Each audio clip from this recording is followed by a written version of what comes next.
क्या आपने कभी महसूस किया है कि जो व्यक्ति सबसे शांत होता है वही सबसे ज़्यादा गलत समझा जाता है? क्या आपने देखा है कि जो व्यक्ति दुनिया की दौड़ से बाहर निकल आता है लोग उसी को पागल कहने लगते हैं? क्या आपने गौर किया है कि शिव का नाम लेने वाला, साधना में डूबा हुआ भक्त समाज की नज़रों में अजीब क्यों बन जाता है? और सबसे बड़ा प्रश्न, क्या सच में शिव भक्त पागल होता है या फिर यह संसार ही उस चेतना को समझने में अक्षम है? आज की यह शिव वाणी केवल एक कथा नहीं है, यह उस मौन साधक की पुकार है जिसे लोग सुनते नहीं, केवल आंकते हैं।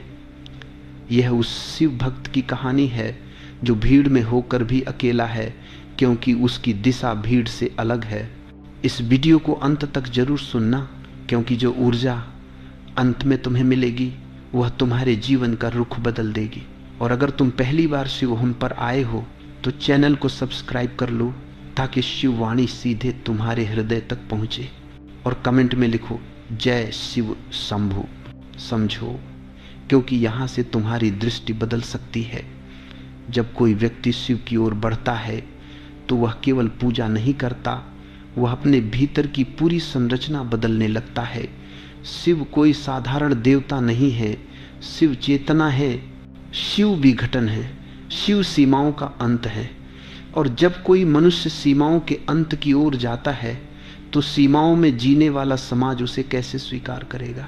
समाज को व्यवस्था चाहिए, नियम चाहिए, पहचान चाहिए, लेबल चाहिए। लेकिन शिव भक्त इन सब के पार चलने लगता है। वो वही करता है जो भीतर से सही लगता है, न कि वही जो समाज कहता है। और यहीं से समस्या शुरू होती है। समाज कहता है ऐसे मत जियो, ऐसे मत सोचो, ऐसे मत देखो। लेकिन शिव भक्त कहता है जैसा सत्य है वैसा ही स्वीकार है। समाज जहाँ सफलता को धन से मापता है, शिव भक्त वहाँ शांति को सफलता मानता है। समाज जहाँ रिश्तों को स्वार्थ से ओढ़ता है, शिव भक्त वहाँ वैराग्य में प्रेम देखता है। समाज जहाँ भविष्य की चिंता में वर्तमान खो देता है, शिव भक्त वहीं इस क्षण में स्थिर हो जाता है। अब बताओ, क्या यह व्यक्ति समाज को असहज नहीं करेगा? जो व्यक्ति भीड़ के साथ नहीं चलता वही पहले पागल कहलाता है। इतिहास गवाह है, जब बुद्ध ध्यान में बैठे उन्हें भी पागल कहा गया। जब मीरा ने राजमहल छोड़ा उन्हें भी पागल कहा गया। जब शिव स्वयं शमशान में बैठे तो देवताओं तक ने उन्हें समझने में समय लिया, क्योंकि संसार को सजावट पसंद है लेकिन शिव को निर्वस्त्र सत्य। शिव भक्त धीरे धीरे बाहरी सजावट छोड़ने लगता है। उसे दिखावा नहीं चाहिए, उसे प्रमाण नहीं चाहिए, उसे स्वीकृति नहीं चाहिए। और यही बात समाज को सबसे ज़्यादा चुभती है, क्योंकि समाज डरता है उस व्यक्ति से जिसे समाज की ज़रूरत नहीं। जो व्यक्ति समाज की स्वीकृति से मुक्त हो जाता है वह स्वतंत्र हो जाता है, और स्वतंत्र व्यक्ति को नियंत्रित नहीं किया जा सकता। इसलिए समाज पहला वार करता है उसे पागल कहकर। जब कोई साधक अचानक कम बोलने लगता है, लोग कहते हैं कुछ गड़बड़ है।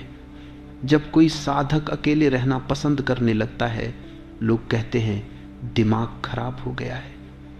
जब कोई साधक संसार की बातों में रुचि नहीं लेता, लोग कहते हैं यह तो जीवन से भाग रहा है। लेकिन सच यह है कि वह भाग नहीं रहा, वह लौट रहा है अपने मूल की ओर, लौट रहा है उस शिव तत्व की ओर जो भीतर सदियों से सोया था। शिव भक्त की आंखें अलग देखती हैं। वह वस्तुओं को नहीं, ऊर्जा को देखता है। वह शब्दों को नहीं, भाव को सुनता है। वह चेहरों को नहीं, चेतना को पहचानता है। अब सोचो, जो व्यक्ति इस गहराई में जीने लगे, क्या वह सामान्य व्यवहार करेगा? नहीं, और उसे सामान्य होने की आवश्यकता भी नहीं, क्योंकि सामान्य होना ही तो संसार का सबसे बड़ा भ्रम है। संसार ने सामान्य की एक परिभाषा बना ली है। नौकरी, विवाह, बच्चे, धन, प्रतिष्ठा। जो इस रेखा से बाहर जाता है वह असामान्य कहलाता है। और शिव भक्त तो इस रेखा को ही मिटा देता है। वह कहता है मैं यहाँ अनुभव करने आया हूं, साबित करने नहीं। मैं यहां जीने आया हूं, जीतने नहीं। मैं यहां शिव होने आया हूं, किसी और जैसा बनने नहीं। और यही वाक्य समाज को डराता है, क्योंकि समाज दर्पण देखना नहीं चाहता। जब कोई शिव भक्त शांत रहता है, समाज को अपना शोर सुनाई देने लगता है। जब कोई शिव भक्त संतुष्ट होता है, समाज को अपनी लालसा दिखने लगती है। जब कोई शिव भक्त निर्भय होता है, समाज को अपना भय दिखाई देता है। इसलिए समाज उसे पागल कह देता है ताकि खुद से बच सके। समझो इस गूढ़ सत्य को, पागल वह नहीं होता जो शिव की ओर जाता है। पागल वह होता है जो पूरे जीवन दौड़ता है और पूछता भी नहीं कि क्यों दौड़ रहा है। शिव भक्त प्रश्न पूछता है, वह पूछता है मैं कौन हूं, मैं क्यों हूं, मृत्यु के बाद क्या। और समाज प्रश्नों से डरता है क्योंकि प्रश्न व्यवस्था को हिला देते। शिव भक्त व्यवस्था को नहीं मानता, वह सत्य को मानता है। और सत्य हमेशा अव्यवस्थित लगता है क्योंकि वह जीवित होता है। नियम मृत होते हैं, सत्य जीवित होता है। इसलिए शिव भक्त की चाल अलग होती है, उसकी दृष्टि अलग होती है, उसका मौन अलग होता है। और जो अलग होता है वही सबसे पहले गलत समझा जाता है। लेकिन याद रखो, समझे जाने की आवश्यकता केवल अहंकार को होती है, साधक को नहीं। साधक तो बस शिव में विलीन होना चाहता है। और जब कोई व्यक्ति विलीन होने की ओर बढ़ता है तो उसकी पहचान टूटती है। नाम, पद, भूमिका सब धीरे धीरे गिरने लगते हैं।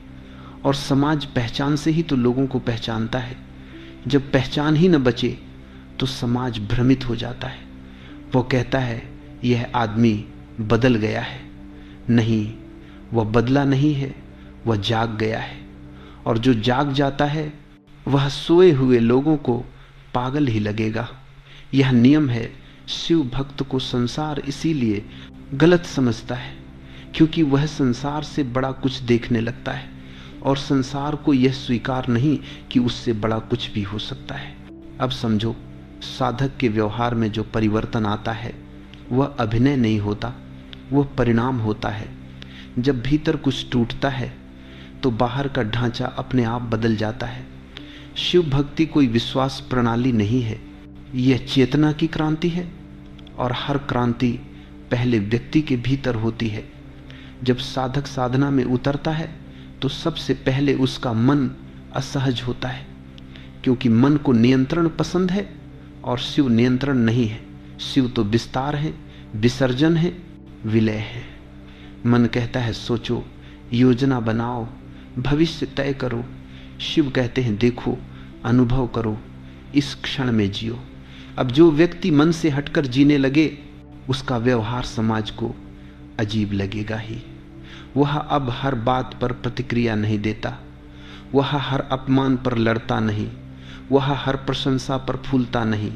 लोग कहते हैं इससे कुछ फर्क ही नहीं पड़ता। हाँ, फर्क पड़ता है, लेकिन अब भीतर बाहर की घटनाएं अब उसकी चेतना को हिला नहीं पाती। और यह स्थिति समाज को असहज करती है, क्योंकि समाज प्रतिक्रिया से चलता है। क्रोध पर क्रोध, लालच पर लालच, भय पर भय। लेकिन साधक उस चक्र से बाहर निकलने लगता है। वह देखता है कि क्रोध उठ रहा है, लेकिन वह क्रोध नहीं बनता। वह देखता है कि भय आ रहा है, लेकिन वह भय नहीं बनता। अब सोचो, जो व्यक्ति अपने भावों को देखने लगे, क्या वह सामान्य व्यवहार करेगा? नहीं, वह अब अभिनय नहीं करेगा, वह अब झूठी मुस्कान नहीं पहनेगा, वह अब दिखावे की सहमति नहीं देगा। और यही वह क्षण है जहां समाज उसे असहज मानने लगता है। लोग कहते हैं पहले जैसा नहीं रहा। सच यह है कि पहले वह नकाब में था, अब निर्वस्त्र है। पहले वह भूमिका निभा रहा था, अब साक्षी बन गया है। शिव साधना का पहला प्रभाव यही है, साक्षी भाव। और साक्षी भाव वाला व्यक्ति खतरनाक होता है व्यवस्थ आ के लिए, क्योंकि वह बहता नहीं, वह देखता है। वह अंधविश्वास नहीं करता, वह अनुभव करता है। वह परंपरा को आंख बंद करके नहीं मानता, वह उसकी आत्मा को पहचानता है, और जब कोई व्यक्ति देखने लगे तो उसे बहकाना मुश्किल हो जाता है। इसीलिए समाज उसे पागल कह देता है ताकि उसकी बातों को सुना न जाए। अब साधक के मौन को समझो। मौन इसलिए नहीं आता कि उसके पास कहने को कुछ नहीं रहता। मौन इसलिए आता है क्योंकि शब्द छोटे पड़ने लगते हैं। जो अनुभव भीतर घटता है वह भाषा में नहीं समाता, और जो व्यक्ति यह समझ लेता है वह अनावश्यक बोलना छोड़ देता है। लेकिन समाज बोलने से जीता है। गपशप, आलोचना, तुलना, शिकायत, जब कोई इन खेलों से बाहर निकलता है तो लोग कहते हैं यह तो अलग थलग हो गया। नहीं, वह अलग नहीं हुआ, वह जुड़ गया है। जुड़ गया है उस स्रोत से जहाँ शब्द नहीं, केवल अनुभूति है। शिव स्वयं मौन है। उनकी सबसे गहरी शिक्षा शब्दों में नहीं, उपस्थिति में है। दक्षिणामूर्ति शिव ने मौन में ही शिष्यों को ब्रह्म ज्ञान दे दिया था। अब जो व्यक्ति उस मौन की ओर बढ़ेगा, क्या वह शोर में आनंद ले पाएगा? नहीं। और यही कारण है कि साधक अकेले रहना पसंद करने लगता है। अकेलापन और एकांत में फर्क है। अकेलापन दुख देता है, एकांत पोषण करता है।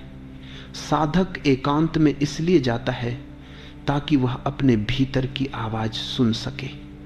लेकिन समाज को लगता है यह समाज से कट रहा है, क्योंकि समाज को भीतर की आवाज से डर लगता है। अगर लोग भीतर सुनने लगे तो बाहरी नियंत्रण टूट जाएगा। अब समझो, साधक के त्याग को वह अचानक कुछ चीजों में रुचि खो देता है। वह वही कपड़े पहन लेता है, वही भोजन खा लेता है, वही दिनचर्या रख लेता है। लोग कहते हैं इसका जीवन तो नीरस हो गया, लेकिन साधक के भीतर पहली बार रस पैदा होता है, क्योंकि अब उसका आनंद वस्तुओं से नहीं, अस्तित्व से आता है। जब आनंद भीतर से आने लगे तो बाहर की चमक फीकी पड़ जाती है, और जो व्यक्ति चमक से मुक्त हो जाए वह बाजार के लिए खतरनाक हो जाता है, क्योंकि बाजार चाहता है कि तुम हमेशा अधूरे रहो। शिव साधना तुम्हें पूर्णता का स्वाद दे देती है, और पूर्ण व्यक्ति खरीदार नहीं होता। इसीलिए समाज, व्यवस्था, बाजार सब मिलकर साधक को पागल घोषित कर देते हैं। अब मनोविज्ञान की बात समझो। आधुनिक मनोविज्ञान कहता है जो व्यक्ति सामाजिक पैटर्न से हटता है वह असामान्य है, लेकिन शिव मनोविज्ञान कहता है जो व्यक्ति अचेतन पैटर्न में फंसा है वही अस्वस्थ है। जो व्यक्ति देख रहा है, जाग रहा है, वही स्वस्थ है। लेकिन जागे हुए लोग हमेशा कम होते हैं, और सोए हुए लोग बहुमत में होते हैं, और बहुमत हमेशा तय करता है कि सामान्य क्या है। इसीलिए साधक हमेशा अल्पसंख्यक होता है, और अल्पसंख्यक को पागल कहना सबसे आसान तरीका है। अब साधक के प्रेम को समझो। वह अचानक अधिकार जताना छोड़ देता है।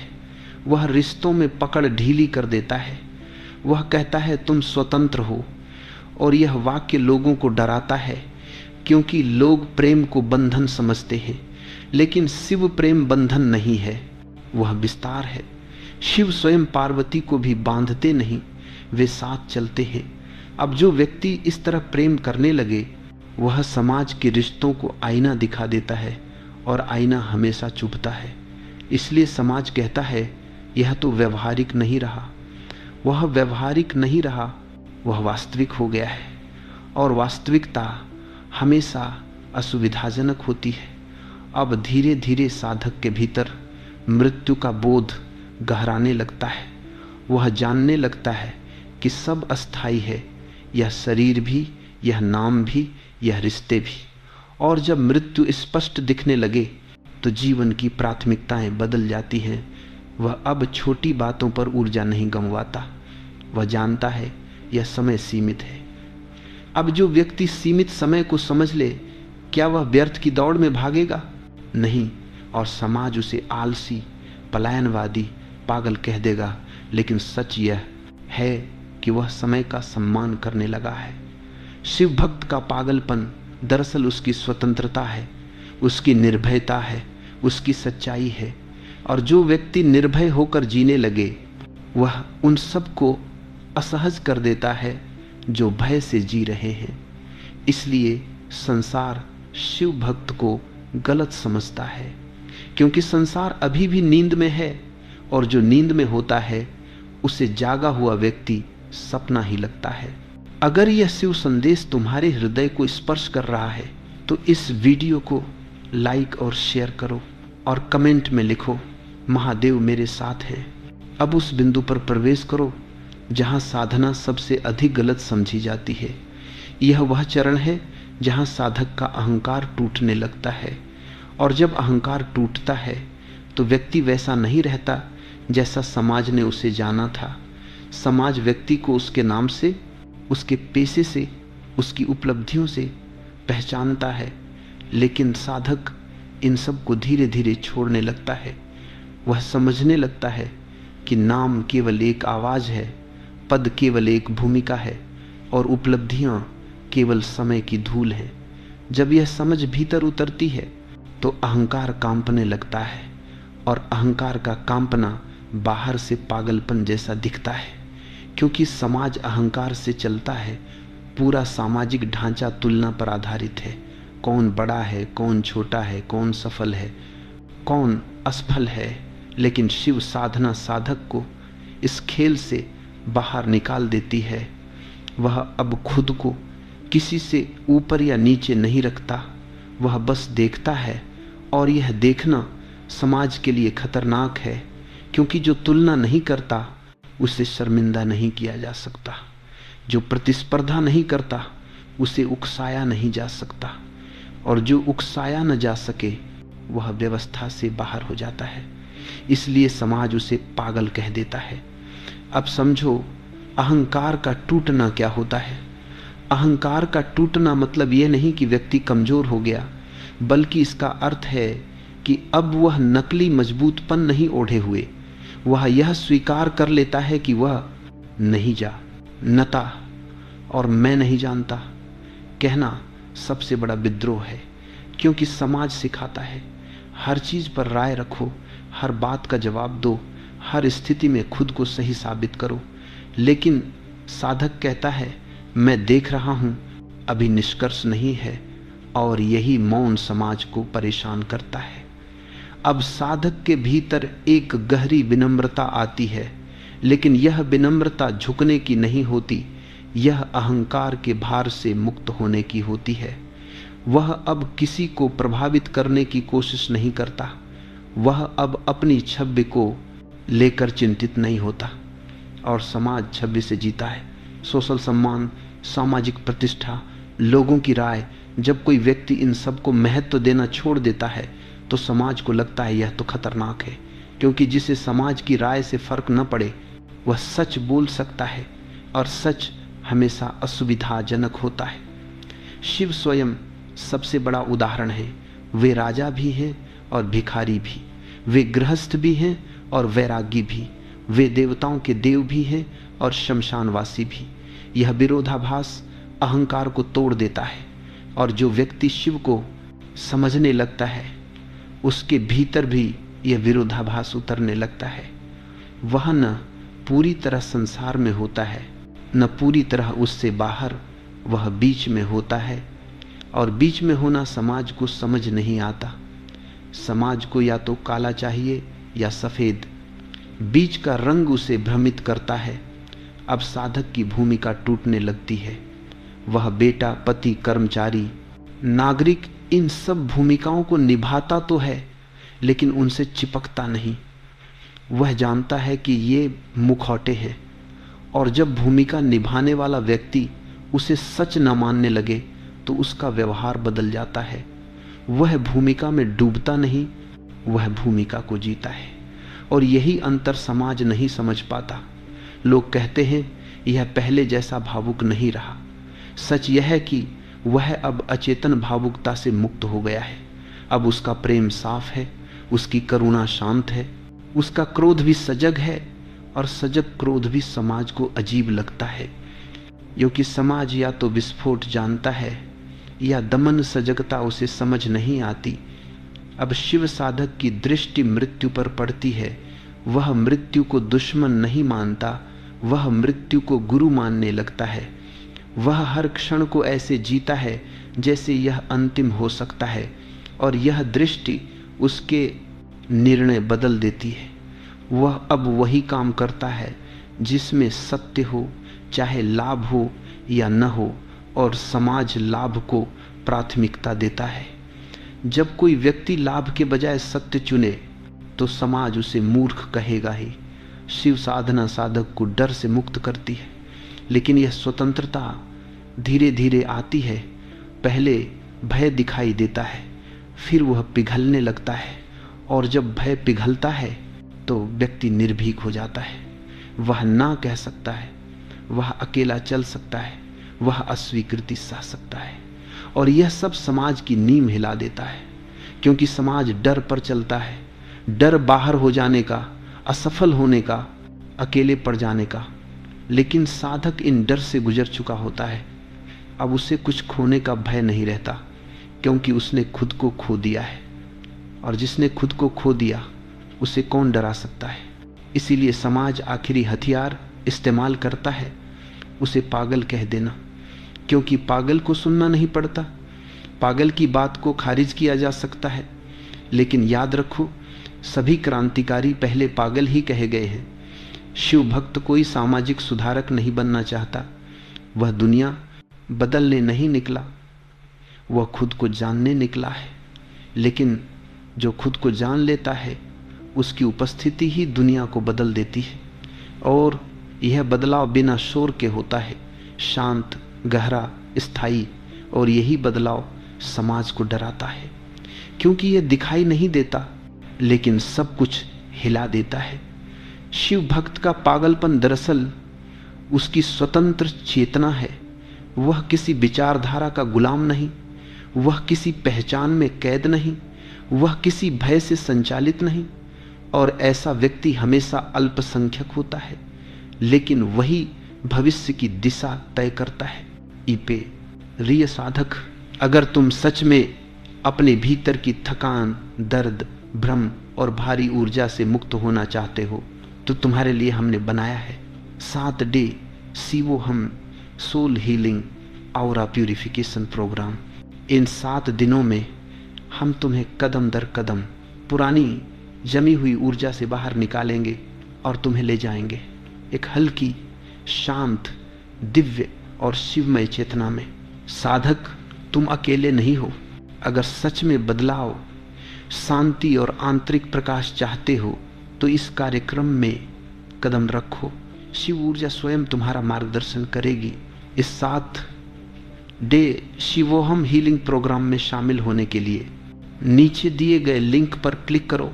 अपनी हीलिंग आज ही शुरू करो, क्योंकि यह 7 दिन तुम्हारे पूरे जीवन की दिशा बदल सकते हैं। अब अंतिम सत्य की ओर बढ़ो। यह वह बिंदु है जहां सारी गलतफहमियां एक ही जड़ में मिल जाती हैं। शिव भक्त को संसार इसलिए गलत समझता है क्योंकि शिव भक्त अब संसार से कुछ चाहता नहीं। समाज लेन देन पर चलता है। रिश्ते हों, कर्म हो, प्रेम हो या सम्मान, हर जगह अपेक्षा छुपी होती है। लेकिन शिव साधक धीरे धीरे अपेक्षा से मुक्त हो जाता है। वह कुछ पाने के लिए नहीं जीता, वह जो है उसी में जीता है। और जो व्यक्ति बिना मांगे जीने लगे, वह समाज के गणित को तोड़ देता है। समाज पूछता है तुम्हें क्या चाहिए, और साधक के पास उत्तर नहीं होता, क्योंकि उसकी चाह ही गल चुकी होती है। और बिना चाह वाला मनुष्य समाज को सबसे अधिक असहज करता है। अब समझो संसार क्यों गलत समझता है, क्योंकि संसार परिणाम देखता है, प्रक्रिया नहीं। साधक की आंखों में जो स्थिरता है, समाज उसे उदासी समझ लेता है। साधक का जो मौन है, समाज उसे खालीपन समझ लेता है। साधक की जो सहजता है, समाज उसे लक्ष्यहीनता समझ लेता है। लेकिन सच यह है कि साधक अब किसी मंजिल की ओर नहीं भाग रहा, वह यात्रा बन गया है। और जो यात्रा बन जाए उसे मंजिल समझ नहीं आती। शिव भक्त को अब किसी से सिद्ध करना नहीं होता कि वह सही है। वह विवाद में नहीं पड़ता, वह बहस नहीं करता। वह जानता है कि सत्य को बचाने के लिए शोर नहीं चाहिए, सत्य अपने आप में पर्याप्त है। और जो व्यक्ति बहस से मुक्त हो जाए वह समाज को कमजोर लगता है, क्योंकि समाज शोर को शक्ति समझता है, लेकिन शिव शांति को शक्ति मानते हैं। अब साधक के जीवन में एक अजीब विरोधाभास दिखाई देता है। वह भीतर से पूर्ण होता है, बाहर से साधारण। वह साधनहीन होकर भी अभाव में नहीं रहता, वह अकेला होकर भी एकाकी नहीं होता। और यह स्थिति समाज के लिए समझ से बाहर है, क्योंकि समाज मानता है कि पूर्णता बाहर से आती है, लेकिन साधक जानता है कि पूर्णता भीतर प्रकट होती है। अब उस सबसे गहरे कारण को समझो। शिव भक्त संसार को आईना दिखाता है, बिना कुछ कहे उसकी उपस्थिति ही प्रश्न बन जाती है। जब कोई व्यक्ति शांति से जी रहा हो तो बेचैन व्यक्ति खुद से सवाल पूछने लगता है, और समाज सवालों से डरता है, इसलिए वह उस आईने को तोड़ देना चाहता है। पागल कह देना सबसे आसान तरीका है, ताकि खुद को न देखना पड़े। अब साधक को क्या करना चाहिए? यही सबसे महत्वपूर्ण प्रश्न है।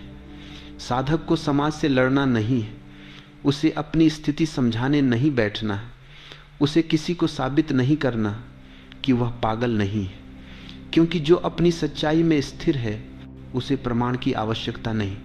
शिव स्वयं किसी को समझाने नहीं गए कि वे देव हैं, वे जैसे हैं वैसे हैं।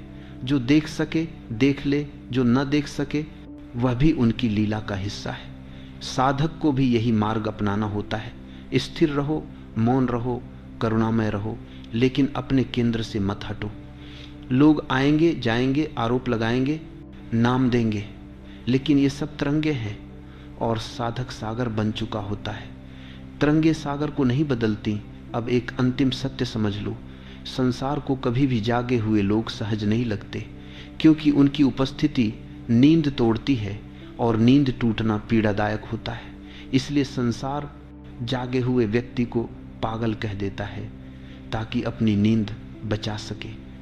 लेकिन शिव भक्त नींद तोड़ने नहीं आया, वह बस जागा है और उसका जागना ही पर्याप्त है। अगर तुम यह वाणी सुन रहे हो और तुम्हारे भीतर कहीं कुछ हिल रहा है तो जान लो यह पागलपन नहीं है, यह स्मरण है। तुम कुछ खो नहीं रहे, तुम कुछ लौट पा रहे हो। शिव भक्त का मार्ग अकेला है लेकिन खाली नहीं। यहाँ भीड़ नहीं होती लेकिन सत्य होता है। यहाँ शोर नहीं होता लेकिन पूर्णता होती है। और अंत में संसार चाहे जो नाम दे, पागल, अजीब, अलग शिव भक्त मुस्कुराता है, क्योंकि उसे पता है कि जिसने शिव को पा लिया उसने सब पा लिया, और जिसने सब पा लिया उसे कुछ साबित करने की आवश्यकता नहीं। यही शिव मार्ग है, यही शिव वाणी है, यही पूर्ण होता है। यह 4 भागों का प्रवाह हर हर महादेव। अगर इस शिव वाणी ने आज तुम्हारे मन और आत्मा को छुआ है तो इसे अंत तक सुनने के लिए धन्यवाद साधक। अगर तुम शिव ऊर्जा से और गहराई से जुड़े रहना चाहते हो तो हमारे YouTube मेंबरशिप से जुड़ो, वहां तुम्हें मिलेगा विशेष ध्यान, शिव मार्गदर्शन और केवल सदस्यों के लिए शिव ऊर्जा का निजी संरक्षण। महादेव का आशीर्वाद हमेशा तुम्हारे साथ है। चैनल शिवोहम को सब्सक्राइब करो और कमेंट में लिखो महादेव मैं आपके साथ हूँ, ताकि शिव ऊर्जा तुम्हारे जीवन में सक्रिय बनी रहे। संदेश समाप्त हुआ है, पर महादेव की कृपा अभी भी तुम्हारे चारों ओर प्रवाहित है और हमेशा प्रवाहित रहेगी। और साधक हमारे व्हाट्सएप चैनल से भी जुड़ सकते हो, लिंक डिस्क्रिप्शन में है। वहाँ रोज सुबह तुम्हें मिलेगा शिव का संदेश, शिव का स्मरण और शिव भाव जगाने वाले दिव्य रिमाइंडर्स। चैनल शिवोहम, जहाँ आत्मा शिव को पहचानती है।